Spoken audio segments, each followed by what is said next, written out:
Hi hello welcome back our YouTube channel. അപ്പം അമ്മ video ഒക്കെ ഇടാൻ വേണ്ടി കുറച്ച് വൈകിയല്ലേ, കുറച്ച് ഹെൽത്ത് പ്രോബ്ലംസ് ഒക്കെ ഉണ്ടായിരുന്നു. അതുകൊണ്ടാണ് വീഡിയോ ഇടാനൊക്കെ ഇത്തിരി വൈകിയത്. അപ്പം നമ്മ പറഞ്ഞു നിർത്തിയത് സ്ട്രോബെറി ഫാമിലേക്ക് പോണ കാര്യമാണ്. ഞങ്ങൾ ഇപ്പോൾ സ്ട്രോബെറി ഫാമിലേക്ക് പോവാണ്. അവിടെ കുറേ സ്ട്രോബെറീസ് ഉണ്ടായിരുന്നു കേട്ടോ. വലിയൊരു ഫാമായിരുന്നു. എനിക്ക് തോന്നുന്നു വട്ടവടയിൽ ട്രക്കിങ്ങിനൊക്കെ പോകുമ്പോൾ അവർ കൊണ്ടുപോകണ ഒരു ഫാമാണിത് മെയിനായിട്ട്. ഇവിടെ അത്യാവശ്യം സ്ട്രോബെറീസൊക്കെ ഉണ്ടായി നിൽക്കുന്നുണ്ട്. പോണ വഴിയൊക്കെ ഇങ്ങനെ ഫുള്ളിങ്ങനെ പാലൊക്കെ പോലെ കെട്ടിയിട്ട് ഒക്കെയാണ്. പക്ഷേ ഞങ്ങളെ പ്രതീക്ഷ ഒക്കെ അസ്തമിച്ച് ഗൈസ്. കാരണം ഫുള്ള് കമ്പി വേലി കൊണ്ട് കെട്ടി മറിച്ചു. അതിൻ്റെ ഉള്ളിലൊക്കെ നന്നായി സ്ട്രോബെറീസ് ഉണ്ടായി നിൽക്കുന്നുണ്ട്. ഞാൻ കഴിഞ്ഞ വീട്ടിൽ പറഞ്ഞില്ലേ, ആൾക്കാരൊക്കെ കയറി പൊട്ടിച്ച് കഴിച്ച് അവരുടെ ഇതൊക്കെ ആകെ കച്ചവടമൊക്കെ പൂട്ടിച്ചു. അപ്പം അത് കാരണം അവർ ഫുള്ള് കമ്പി വേലി കൊണ്ട് മറച്ച് വെച്ചേക്കാം. നമ്മളുടെ ഒരാൾ പൊക്കത്തിൽ കമ്പി വേലി കൊണ്ട് അവർ മറച്ച് വെച്ചിട്ടുണ്ട്. അതുകൊണ്ട് നമുക്ക് ഒരു രക്ഷയില്ല. ഇങ്ങനെ അതിൽ കൂടെ ഒക്കെ എത്തിച്ച് മുറിച്ചിട്ടൊക്കെ നമ്മളിങ്ങനെ വീഡിയോസൊക്കെ എടുത്തു. കണ്ടില്ലേ, നിറയെ നിൽക്കുന്നുണ്ട്. നന്നായി നല്ല അത്യാവശ്യം വണ്ണൊക്കെ ഉള്ള ടൈപ്പ് സ്ട്രോബെറിയാണ്.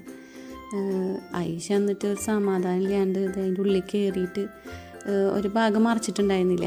അവിടെ പോയി നോക്കി, പക്ഷെ അവിടെയൊക്കെ ഒരു ഒക്കെ പൊട്ടിച്ച് കഴിഞ്ഞിട്ടുണ്ടായിരുന്നു. അത് കാരണം നമുക്ക് അതിനൊന്നും കാണാൻ പറ്റിയില്ല. പക്ഷെ 1/4 കിലോ കാണിച്ചുള്ളൂ, കാരണം വീട്ടിലെത്തുമ്പോഴത്തേനത് ചെയ്യും.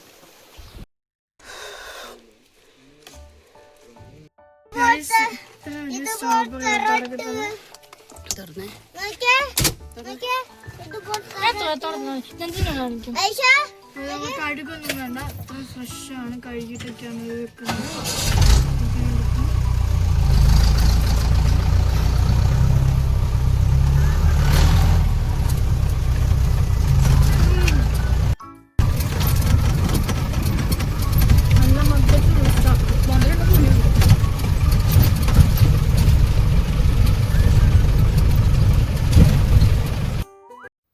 അവിടുന്ന് നമ്മൾ ഇറങ്ങിയിട്ടൊരു വെള്ളച്ചാട്ടത്തിൻ്റെ അവിടേക്കാണ് എത്തിച്ചേർന്നത്. അതൊരു ചെറിയൊരു വെള്ളച്ചാട്ടമാണ്. പക്ഷെ പോണ വഴിയൊക്കെ ഇങ്ങനെ നല്ല രസമുണ്ടായിരുന്നു. ചെറിയൊരു കാടിനുള്ളിൽ കൂടെ ഇങ്ങനെ നടന്നിട്ട് ഇങ്ങനെ പോകണം. ഇവിടെ സ്കൂളുള്ള ടൈമായ കാരണം തോന്നുന്നുണ്ട് അധികം തിരക്കൊന്നുമില്ല. അവിടുത്തെ ചേട്ടൻ പറയുന്നുണ്ടായിരുന്നു നല്ല തിരക്കാവും എല്ലാ ടൈമിലും. ഇന്നത് സ്കൂളിലെ ടൈമായ കാരണം വർക്കിംഗ് ഡേയ്സ് ആയ കാരണം ആണ് ഇവിടെ തിരക്കില്ല എന്നാണ്. പൈസ ഇങ്ങനെ പറയുന്നുണ്ട്, ഉമ്മ പുലിയുടെ ഒച്ച കേട്ടു, ഓളി കേട്ടു എന്നൊക്കെ, ഗർജിക്കണ ഒച്ച കേട്ടെന്നൊക്കെ അങ്ങനെയൊക്കെ പറഞ്ഞ് പോവായിരുന്നു. അപ്പോൾ അവിടെ ഇങ്ങനെ കാണുന്നുണ്ട് ഇങ്ങനെ വെള്ളച്ചാട്ടമൊക്കെ. അപ്പോൾ കുറച്ച് ആൾക്കാരുണ്ടായിരുന്നു, കുറേ ചേച്ചിമാരൊക്കെ ഉണ്ടായിരുന്നു അവിടെ വെള്ളച്ചാട്ടം കാണാൻ വേണ്ടിയിട്ട്.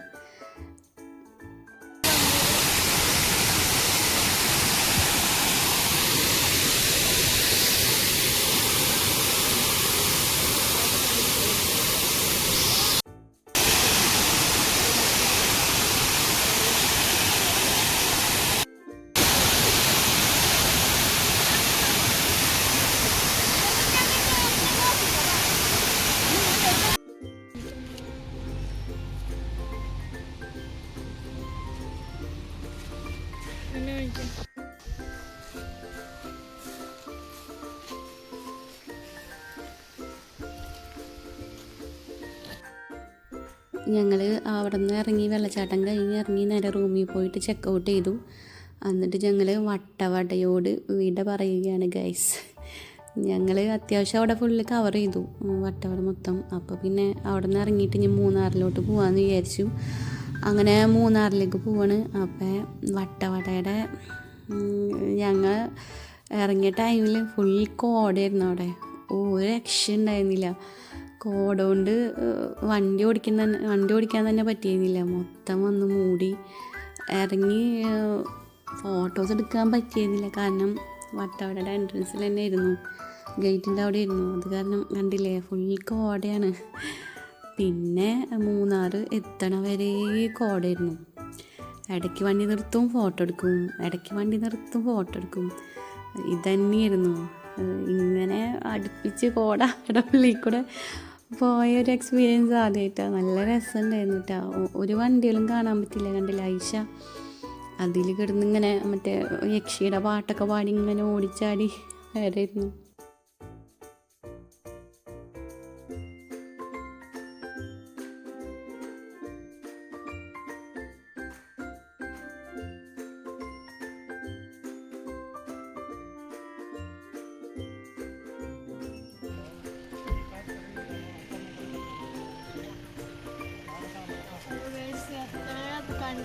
ഹാപ്പിയാവില്ല. കാരണം നമ്മളവിടെ ഓടില്ല, ഒന്നുമില്ല. പിന്നെ എന്താണ് ഇങ്ങനെ ഒന്നല്ല നമ്മളവിടെ ഫുൾ സിറ്റി കാര്യങ്ങൾ. അപ്പോൾ സിറ്റിയൊക്കെ കണ്ട് നമ്മൾ പെട്ടെന്ന് ഇതിൽ വരുമ്പോൾ നമുക്ക് കണ്ടെടുക്കാനൊരു നോക്കാം. പിന്നെ ഇത് കൂടുതൽ എന്ന് വെച്ചാൽ നമ്മൾ പൊക്കോണ്ടിരിക്കുന്ന വഴിയിൽ കൂടി വരികയാണ് കേട്ടോ. ഒന്നും കാണാനില്ല. എനിക്ക് ഉമ്മാനെ പോലും ഇപ്പോൾ ജോലി കാണാനില്ല. എൻ്റെ പാമ്പ് ഒരു പുതുമേന അതുപോലെയൊക്കെയാണ്. എന്നുവെച്ചാൽ നമ്മൾ നിൽക്കുമ്പോൾ ഇങ്ങനെയാണ് കോൾ അടിക്കുന്നത്, അല്ലാണ്ട് അങ്ങോട്ടല്ല പോകണം. ഇവിടെ ഒരു കട ഉണ്ടെന്ന് പോലും അറിയുന്നില്ല. അതൊന്നും കാണിച്ചു കൊടുത്താൽ ഇങ്ങോട്ട് കണ്ട അവിടെ ഒരു കടയുണ്ട് ഗൈസ്. അവിടെ ഒരു കടയുണ്ട്, പക്ഷെ ആ കട പോലും കാണാൻ ചുണ്ടൊക്കെ ട്രൈ ആയി.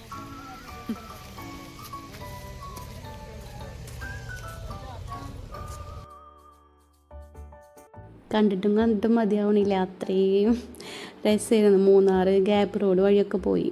അപ്പോൾ ഒരു പ്രത്യേകതരം ഫീല്. റോട്ടിലൊന്നും വണ്ടികളൊന്നുമില്ല, ഫുള്ള് കോട, മലകളൊക്കെ ഉണ്ട് അവിടെ, ഒന്നും കാണാൻ പറ്റുന്നില്ല, ഫുൾ മൂടിയിട്ട്. ഒരു വല്ലാത്തൊരു അനുഭവം തന്നെ. നല്ല തണവും ഒക്കെ കൂടിയിട്ട് സത്യം പറഞ്ഞാൽ അവിടെ നിന്ന് പോരാൻ തോന്നില്ല, അത്ര നല്ല ക്ലൈമറ്റ് ആയിരുന്നു അന്ന്. കണ്ടില്ലേ, ഇങ്ങനെ ഫോട്ടോ എടുക്കാൻ ഇരുന്ന് ഇങ്ങനെ ആസ്വദിക്കുക. കുറേ നേരം അവിടെ ഇരുന്നു, റീൽസ് എടുക്കലും എല്ലാ ബഹളങ്ങളൊക്കെ ആയിരുന്നു. നല്ല രസം തന്നെയായിരുന്നു.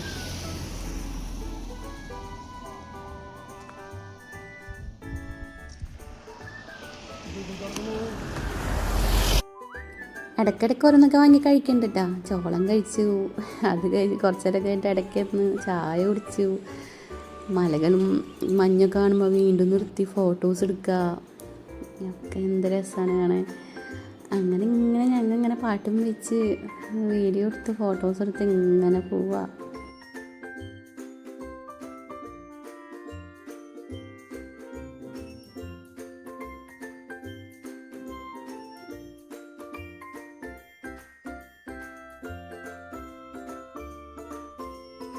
ഞങ്ങളിപ്പോൾ പോണത് മൂന്നാറിലുള്ള സൂര്യനെല്ലി എന്ന് പറഞ്ഞ ഒരു സ്ഥലത്തേക്കാണ്.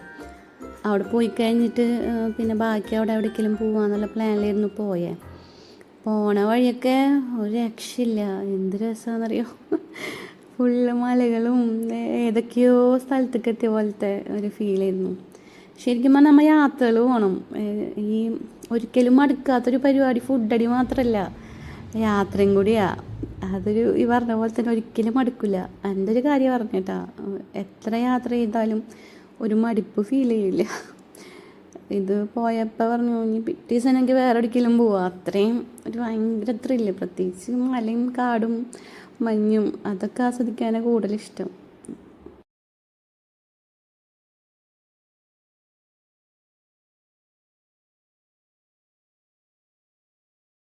സൂര്യനെല്ലിയിലൊരു റിസോർട്ടുണ്ട്, ആ ഭാഗത്തേക്കാണ് ഞങ്ങൾ പോയിക്കൊണ്ടിരിക്കുന്നത്. നല്ല അടിപൊളി സ്ഥലമായിരുന്നു കേട്ടോ, ഈ പറഞ്ഞ പോലെ നല്ല രസമുണ്ടായിരുന്നു. നിങ്ങൾ അവിടുന്ന് ചെക്കൗട്ട് ചെയ്ത് പുതിയ റിസോർട്ടിലേക്ക് വന്നിരിക്കുകയാണ്. അരിക്കൊമ്പൻ എന്ന് പറഞ്ഞാൽ അല്ലേ, അരിക്കൊമ്പൻ എന്ന് പറഞ്ഞ റിസോർട്ടാണ്.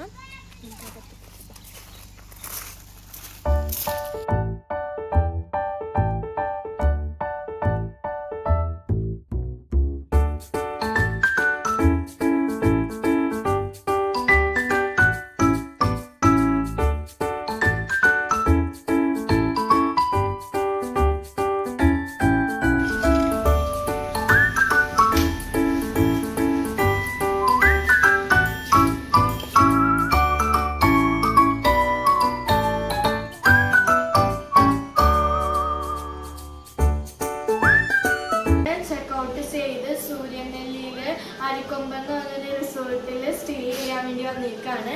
അപ്പോൾ നല്ല ബ്യൂട്ടിഫുൾ ആയിട്ട് നല്ല വലിയ റൂമാണ് ഞങ്ങൾക്ക് കിട്ടിയത് കേട്ടോ. ഒരു ഞങ്ങൾ ഇന്ന് പോകാനുള്ള സെറ്റപ്പിലൊക്കെ ജസ്റ്റ് ലഗേജും വിട്ടൊക്കെ കിട്ടിയതാണ്. അപ്പോൾ ഇത്ര വലിയ ബെഡ്, പിന്നെ ഒരു TV, പിന്നെന്താണ് കുറേ സ്റ്റാൻഡ് ഇതൊക്കെ ഉണ്ട്. പിന്നെ ഒരു കുഞ്ഞ് ടേബിള്, പിന്നെ നമുക്ക് ഡ്രസ്സൊക്കെ വെക്കാനുണ്ടെങ്കിൽ ഒരു ഷെൽഫ് വെച്ചിട്ടുണ്ട്. പിന്നെ ഒരു വലിയ ബാൽക്കണി. ഇതാണ് എനിക്ക് ഇതിൽ ഏറ്റവും കൂടുതൽ ഇഷ്ടമായിട്ടോ.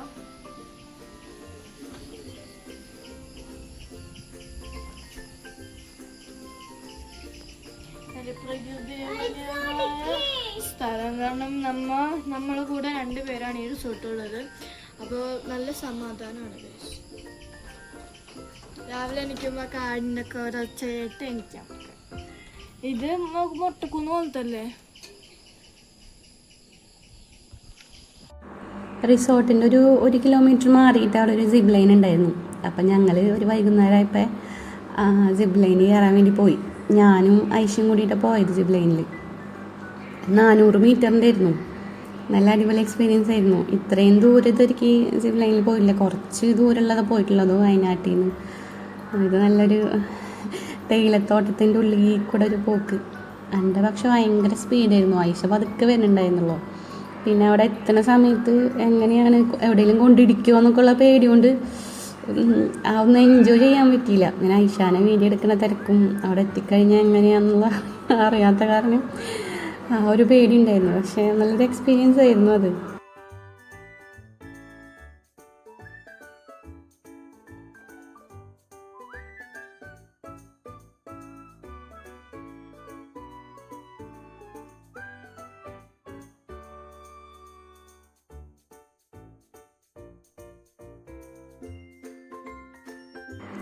പിള്ളേരൊക്കെ 2-3 ദിവസത്തെ യാത്ര കൊണ്ട് ആകെ ടയേർഡായി. അത് കാരണം ഒരിക്കലും ഇറങ്ങിയില്ല. പിന്നെ റൂമിൽ തന്നെയായിരുന്നു ഫുൾ ടൈം.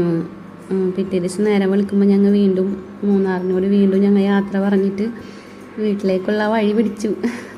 പിന്നെ അവിടെ നിന്ന് ഇറങ്ങി. അപ്പോൾ പോണ വഴി മൂന്നാർ ഗ്യാപ്പ് റോഡായിരുന്നു. ആ ഗ്യാപ്പ് റോഡിൽ കൂടെ ഒക്കെ വന്നു. നല്ല റീൽസിൽ കാണുന്ന പോലെ അടിപൊളിയായിരുന്നു. ഫുള്ള് കോട വന്ന് മൂടിയിട്ടൊക്കെ. അങ്ങനെ അതിൽ കൂടെ ഒക്കെ പോയി. പിന്നെ ഞങ്ങൾക്ക് ഭയങ്കര ആഗ്രഹമായിരുന്നു എലിഫൻ്റ് സവാരിയിൽ പോകണമെന്ന്. അപ്പോൾ ഐശ്യം പറഞ്ഞു നമുക്ക് ഉണ്ടാക്കും പോവാം. അപ്പോൾ ഞാൻ തന്നെ പോവില്ല, ഐശ്യം ഉണ്ടെങ്കിൽ എലിഫൻ്റ് സവാരിലൊന്ന് ട്രൈ ചെയ്യാമെന്നുണ്ടായിരുന്നു. പക്ഷെ അവിടെ എത്തിയപ്പോൾ അവൾ ആകെ വിഷയം മാറ്റി. അവൾക്ക് പേടിയായി, വേണ്ടാന്നൊക്കെ പറഞ്ഞു. ഹലോ ഗൈസ്, അപ്പോൾ നമ്മൾ മൂന്നാറിൽ നിന്നൊക്കെ എത്തി. വീട്ടിലല്ല കേട്ടോ, പോണ വഴിക്ക് എലിഫൻറ്റ് സഫാരിന്ന് വിളിക്കുന്നുണ്ട്. സഫാരിക്കല്ല, നമ്മൾ മൂന്നാർ പോയിട്ട് ഒരു ആനക്കുഞ്ഞിനെ പോലും കണ്ടില്ല. അപ്പോൾ ആ ഒരു സങ്കടം മാറ്റാൻ വേണ്ടി മാനേനെ കാണാൻ വേണ്ടി പോവാണ്.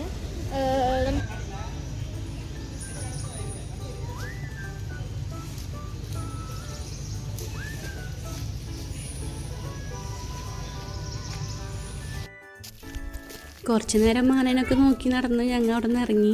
അങ്ങനെ വരുന്ന വഴിക്ക് ഇടുക്കി വഴി ഞങ്ങൾ നാട്ടിൽ വരാമെന്ന് വിചാരിച്ചു. അപ്പോൾ ഇടുക്കിയിൽ ഡാം കാണാനുള്ള പരിപാടിയായിരുന്നു. പക്ഷെ അവിടെ എത്തിയപ്പോഴാണ് ഗൈസ് ഞങ്ങൾക്ക് വീണ്ടും പണി കിട്ടിയത്. ഇന്ന് ഇടുക്കി ഡാം തുറക്കൂല, ഇന്ന് അവിടെ ഓഫാണ്. അപ്പോൾ ആ വിഷമത്തിൽ ഞങ്ങളിങ്ങനെ കാറി കയറുന്ന സമയത്ത് അവിടുത്തെ ചേട്ടൻ പറഞ്ഞു ഇവിടെ ഒരു വ്യൂ പോയിൻ്റ് ഉണ്ട്, അടിപൊളിയാണ്, കൽവേരി മൗണ്ട് എന്ന് പറഞ്ഞിട്ടുള്ളത്. അപ്പോൾ അവിടെ ഉണ്ട്, അടിപൊളിയാണ്, അവിടെ പൊക്കോളാൻ പറഞ്ഞു. അപ്പോൾ ആൾ വഴിയൊക്കെ പറഞ്ഞു തന്നു. പക്ഷേ ഞങ്ങൾ വിചാരിച്ചില്ല എത്ര രസമാവുന്നു. അടിപൊളിയായിരുന്നു കേട്ടോ അവിടുത്തെ വ്യൂ ഒക്കെ, സൂപ്പറായിരുന്നു. കുറച്ച് നേരം അവിടുത്തെ ഹരിതാപവും പച്ചപ്പൊക്കെ കണ്ട് ആസ്വദിച്ച് ഞങ്ങൾ വീണ്ടും അവിടെ നിന്ന് ഇറങ്ങി. അപ്പം നമ്മളുടെ 3 വ്ളോഗും കണ്ട എല്ലാവർക്കും താങ്ക് യു. വീണ്ടും വേറൊരു വീഡിയോ ആയിട്ട് ഞങ്ങൾ വരുന്നതായിരിക്കും. അതുവരെ എല്ലാവർക്കും tata, bye bye, see U.